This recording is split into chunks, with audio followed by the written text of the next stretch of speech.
hay que darle abrazos rápidos a tus pacientes graves. Bienvenidos a un video más aquí a tu canal de YouTube Entrenamiento en Áreas Críticas. Soy Eder Zamarrón, urgenciólogo intensivista, y en este video voy a describirles el famosísimo Fast Hook, que ahora le agregan BID, que es unos abrazos rápidos, como traducidos al español, a nuestros pacientes críticos. Esta mnemotecnia sirve para un pase de visita en un paciente en terapia intensiva o en cualquier área crítica y poder de una forma ordenada estar evaluando diferentes puntos que le van a favorecer a un mejor pronóstico y a disminuirle la mortalidad a nuestros pacientes. Así que si aún no tienes un orden para atender a este tipo de pacientes, pues el día de hoy lo vas a ver en este video. Así que quédate hasta el final, que va a ser una buena retroalimentación académica.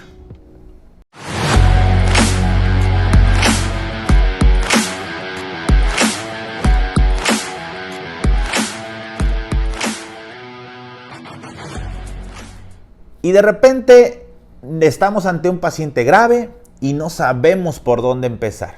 Claro, la reanimación inicial, como todo paciente, debe llevarse a cabo, el ABCD de nuestro paciente. Por aquí tenemos algunos videos que les voy a estar mostrando enlaces para que después de este video pues puedan complementarlo. Sin embargo, el día de hoy vamos a aterrizar esta famosa mnemotecnia que se llama Fast Hook, que fue la más clásica, descrita por el doctor Jean-Louis Van Sant, y que en la actualidad se ha ido modificando para ampliar el espectro de evaluación de este tipo de pacientes. La primera letra del Fast Hooks, que ahora le agregan BID, lo vamos a estar poniendo para que ustedes vayan pues percibiendo mejor estos conceptos. La F es de food o de feeding, es decir, siempre evaluar si mi paciente amerita seguir en ayuno o que esté en ayuno, o de brindarle una nutrición ya sea enteral o parenteral. La mayoría de las veces el paciente se beneficia y tiene una indicación de un aporte enteral, ya sea vía oral como tal o por alguna sonda gástrica, nasogástrica, orogástrica o de gastrostomía. Eso es importante que siempre lo estemos evaluando. Recordemos que algunos pacientes se pueden beneficiar de algunos ayunos temporales, pero la regla de oro es que ningún paciente de ninguna patología se beneficia de ayuno. Requieren ayuno, más el tiempo en que esté sin un aporte nutricional va a ser algo deleterio. Entonces, la F de food nunca la pierdan de vista. La A de analgesia. Siempre estar evaluando si mi paciente requiere hashtag paracetamol, si requiere algún opioide, si requiere alguna analgesia multimodal, agregarle sulfato de magnesio, agregarle ketamina, etcétera, y siempre estar evaluando directamente con la escala del dolor del 1 al 10 o alguna otra lo más cuantitativa posible. Sin embargo, a veces en pacientes intubados hay algunas escalas como el famoso CPOT, que también evalúa las gesticulaciones, la sincronía, la tensión muscular, que nos puede dar una situación de percepción del dolor de este tipo de pacientes, y tenemos que optimizarle lo más posible.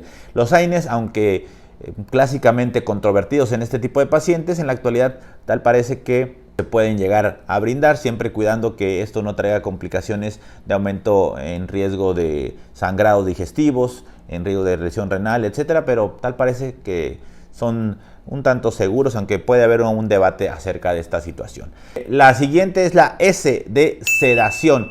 Algunos pacientes van a requerir sedación profunda. Aquellos pacientes con un síndrome respiratorio agudo severo, con un broncoespasmo o un proceso obstructivo de las vías aéreas de conducción severa, un paciente neurocrítico que aún no se resuelve la hipertensión intracraneal, que aún tiene un estatus epiléptico refractario o superrefractario. También pacientes con un tórax inestable o pacientes con síndrome comportamental abdominal. Ese tipo de pacientes requieren una sedación más profunda. Si no, tu paciente no entra en esto que describí, regularmente requieren solamente una ansiolisis o una sedación leve o ligera.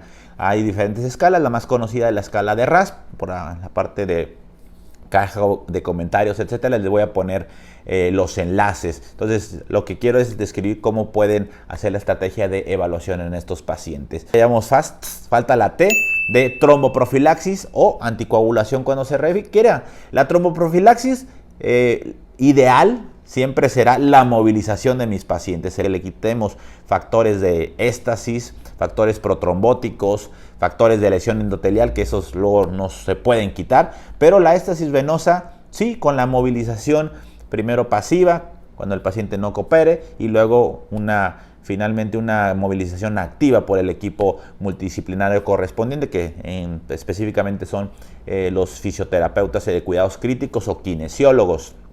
Entonces eso también es importante cuando no se puede hacer una movilización y no tenga contraindicaciones como plaquetas muy bajas, menos de 50,000, tiempos de coagulación prolongadas o datos de sangrados activos.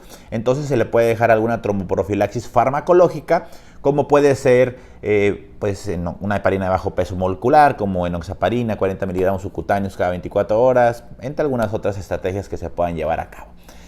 También cuando no haya contraindicación, unas medias de compresión neumáticas gradual, no los vendajes, no los vendajes compresivos, ni esas medias elásticas, son unas medias neumáticas que inflan de abajo para arriba, se desinflan.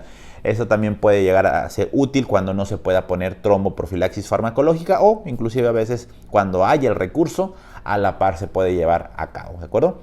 Hook, la H de head, de la cabeza a 30 o 45 grados, esto trae diferentes beneficios. Uno de ellos en pacientes neurocríticos, evitar que aumente la presión intracraneal, eso es muy importante. También favorecer que no se presenten neumonías asociadas a la ventilación o neumonías hospitalarias o nosocomiales, porque la posición de la cabeza va a hacer que entre 30 y 45 grados hará que no haya microaspiraciones o que estas vayan de vías digestivas a vías respiratorias y entonces se perpetúe una neumonía. También recordemos siempre los cuidados del tubo orotraqueal, el CUF cuando sea necesario, etc. Pero en general la cabeza entre 30 a 45 grados es una muy buena intervención. La U de profilaxis de úlceras por estrés o úlceras por presión. En el caso de úlceras por estrés, es importante recordar que la mejor forma de evitar estas úlceras gastroduodenales pues es brindarle nutrición enteral de forma oportuna a nuestros pacientes cuando así sea el caso. Cuando no se pueda, y no sean pacientes de alto riesgo, como por ejemplo pacientes neurocríticos, pacientes quemados, pacientes con alguna coagulopatía o situaciones de riesgo de sangrado, entonces no se le tendrá que dejar ningún protector de mucosa. Cuando sean pacientes con alto riesgo, entonces se le podría llegar a dejar, por ejemplo, un inhibidor de bomba de protones. Sin embargo, se trata de evitar esto porque se ha asociado el uso de estos protectores gástricos con mayor incidencias de neumonías asociadas a ventilación, porque pues, le quitas el pH ácido de las secreciones o de los jugos gástricos y pues entonces van colonizados en las microaspiraciones a las vías respiratorias. Por eso es importante que tengamos este cuidado con nuestros pacientes. También, como les comento, úlceras por presión, siempre estar cuidando que las salientes óseas de mis pacientes, rodillas, a veces también genitales, glándulas mamarias, etcétera, no vayan a tener una presión continua y que esto cause lesiones que puedan después comprometer con procesos infecciosos sobreagregados. Entonces, eso es muy importante que lo tengamos en cuenta. La G de control de glucosa. La glucosa es muy importante. Recuerden que hiperglucemia aumenta el riesgo de presentar procesos infecciosos agregados, tanto bacterianos como micóticos, y las hipoglucemias aumentan las posibilidades de complicaciones neurológicas de mi paciente y también de aumento de mortalidad per se. Hay muchos estudios, hay guías, hay muchos en general. Aquí es tratar de simplificar las situaciones, ya que después cada quien se profundice en todos estos puntos. Es una glucosa entre 110 a 180 es bastante, este rango amplio es bastante bueno, inclusive algunos marcan de 140 a 180 en pacientes hiperglucémicos, hay que bajarlos a que esté menos de 180, no menos de 80, 70, o sea, no glucosas tan bajas, porque eso aumenta el riesgo de hipoglucemias, que recordemos que es menos de 60 miligramos por decilitro en población sin diabetes mellitus, y en pacientes con diabetes, pues menos de 70 te puede dar repercusiones neurológicas. Así que un rango amplio, entre 110 a 180 es bastante aceptable, con aportes de insulinas de acción rápida, infusiones de depósito cuando así sea indicado, etc. Es bien importante que lo tengamos en cuenta. Hasta este punto es lo clásico, como les comento, de Fast Hug, el abrazo rápido. Es como el tradicional, sin embargo le han agregado más letras. Ahora le agregan la S al final, Fast Hugs, abrazos rápidos, y le ponen BID también. ¿Para qué? Para ampliar la evaluación de este tipo de pacientes. Me parece algo bastante aceptable. Con lo previo ya no, me doy por bien servido, les digo. Pero la S es de espontáneos, de prueba de ventilación espontánea, que se requiere ya un poco más de experiencia, un poco más de conocimiento en las áreas críticas, saber cuando el paciente cumple con ciertos criterios de llevar a este paciente y quitarle la presión soporte y el PIP o CPAP del ventilador y evaluar cómo es su mecánica respiratoria propia, una vez contando con diversos criterios de retiro ventilatorio. Por aquí en el canal tenemos algunos videos sencillos para aterrizar lo que es el famoso weaning o retiro ventilatorio. Recomienda que se haga esta prueba de ventilación espontánea inclusive diario, cuando el paciente ya esté resuelta la causa, previa evaluación de ciertas situaciones musculares, inspiratorias, expiratorias, reflejos protectores, estado de alerta, equilibrio ácido-base, etc. Entonces, siempre pensar que mi paciente se puede extubar de forma diaria, ¿de acuerdo? Entonces, eso también es muy importante que lo tengamos. Ahora, el BID que le agregan al último, Bowell, que es acerca de la función intestinal, siempre estar evaluando si mi paciente requiere algún procinético, sobre todo cuando son algunos procesos intraabdominales quirúrgicos o patologías abdominales, pacientes que reciben opioides, a lo mejor se le puede o requerir ingresar o administrar un procinético. Pacientes que tengan vómitos, pacientes que no han evacuado, que diario mi paciente tiene que presentar alguna evacuación, si más de 24 horas no las presentan, hay que tener cuidado con eso, etc. Entonces toda la función intestinal es muy importante que la estemos evaluando. A ver, obviamente si no requiere alguna situación de intervención quirúrgica o reintervención, etc. También eso es importante. La I de indwelling, que catéteres, que le agregan ahí medio forzada, es ahí digo yo, que es, pues sí, esos catéteres permanentes que contamos o que colocamos, o sondas urinarias, nasogástricas, endopleurales, etcétera, que no tengan alguna situación de proceso infeccioso agregado. Así que es importante que siempre estemos evaluando cuándo se venció el catéter central que se le puso, si lo requiere, si no lo requiere hay que quitarlo, el catéter para hemodiálisis o Majurcar, el catéter para diálisis peritoneal, etcétera, la sonda urinaria si ya se venció. Todo eso hay que estar evaluando para ver si se retiran o se recambian.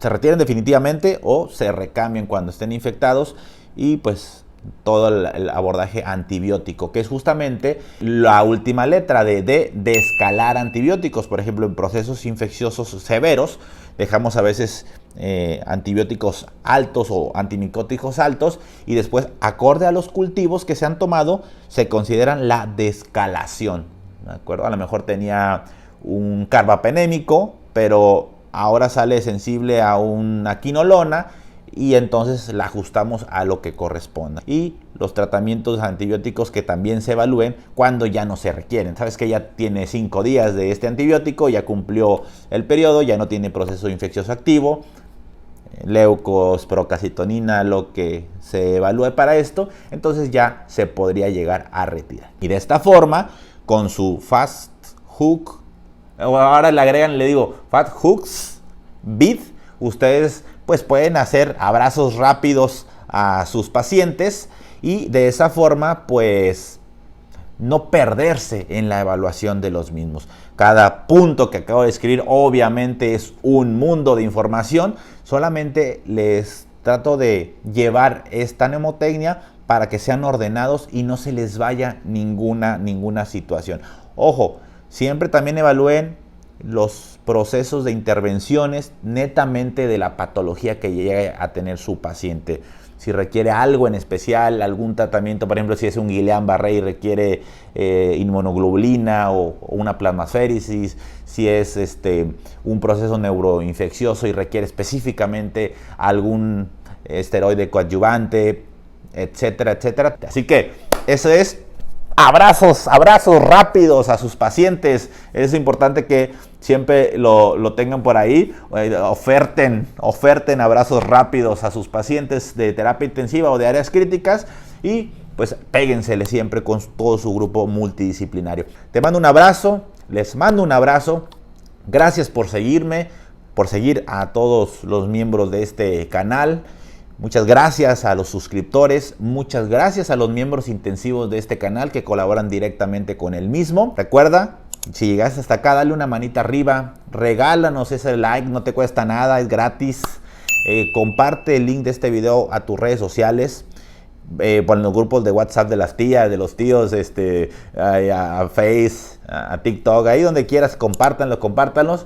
Y en la caja de comentarios voy a añadir algunas sorpresitas en cuanto a bibliografía y también de una infografía muy buena de esto que acabamos de ver, el famosísimo Fasthook. Y por ahí le vamos a agregar algunas otras cosas que también le ponen de extras en cuestiones sobre todo quirúrgicas, ¿verdad? Pero por ahí se los agrego. Esto que comenté es lo más descrito posible, lo más actual, algo bastante bueno que deben de hacer con sus pacientes y espero que sea de su agrado. Muchas gracias nuevamente y nos vemos en el siguiente video. Bye.